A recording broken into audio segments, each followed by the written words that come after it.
ভালোবাসি, এতটা ভালোবাসি যে ওনার জন্য মনে করেন যে দিন রাত বসে একটা সঙ্গীত লিখেছি।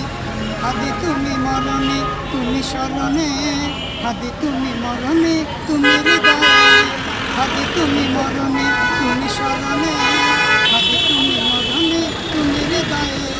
তোমার হত্যার বিচার নিয়ে এসেছি আমি শাহবাগ হাদি চত্বরে, শাহবাগ হাদি চত্বরে। হাদি তুমি মরণে তুমি হৃদয়ে, হাদি তুমি মরণে তুমি স্মরণে, হাদি তুমি মরণে তুমি হৃদয়ে, হাদি তুমি মরণে তুমি স্মরণে। আর কোনোদিন হবে না দেখা, আর কোনোদিন হবে না কথা, আর কোনোদিন হবে না দেখা, আর কোনোদিন হবে না কথা। শুধু তোমার স্মৃতি রয়ে যাবে আমার এই মনে। হাদি তুমি মরণে তুমি হৃদয়ে, হাদি তুমি মরণে তুমি স্মরণে।